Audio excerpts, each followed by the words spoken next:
भीतरी स्तंभ लेख गुप्त साम्राज्य के स्कंदगुप्त ईस्वी से जुड़ा एक महत्वपूर्ण ऐतिहासिक अभिलेख है। यह उत्तर प्रदेश के गाजीपुर जिले के सैदपुर भीतरी नामक स्थान पर स्थित है। भीतरी स्तंभ लेख की प्रमुख बातें। निर्माणकर्ता। इस स्तंभ लेख का निर्माण गुप्त शासक स्कंदगुप्त ने करवाया था। यह चुनार के लाल पत्थरों से निर्मित है। अवस्थिति।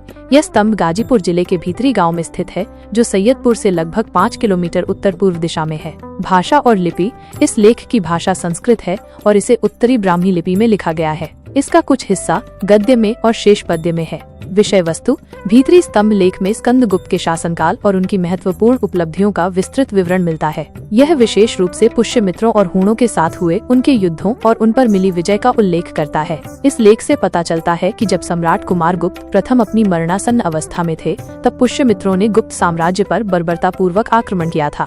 युवराज स्कंदगुप्त ने सेना का सफल नेतृत्व किया और उन्हें परास्त किया। इसमें हूणों के आक्रमण और स्कंदगुप्त द्वारा उन्हें पराजित करने का भी वर्णन है, जिसके कारण गुप्त साम्राज्य की रक्षा हुई। यह लेख स्कंदगुप्त की वंशावली और उनकी व्यक्तिगत विशेषताओं को भी बताता है। महत्व। भीतरी स्तंभ लेख गुप्त साम्राज्य के इतिहास, विशेषकर स्कंदगुप्त के शासनकाल को समझने के लिए एक अत्यंत महत्वपूर्ण स्रोत है। यह उस समय की राजनीतिक और सैन्य स्थिति पर प्रकाश डालता है और स्कंदगुप्त को एक कुशल और वीर शासक के रूप में प्रस्तुत करता है, जिसने साम्राज्य को कई चुनौतियों से बचाया। वर्तमान स्थिति। स्तंभ का ऊपरी भाग क्षतिग्रस्त हो गया है, जिसमें कभी गरुड़ की मूर्ति रही होगी। ऐसा माना जाता है कि यह आकाशीय बिजली गिरने से क्षतिग्रस्त हुआ है। फिर भी इस पर उत्कीर्ण लेख काफी हद तक स्पष्ट और सुरक्षित है।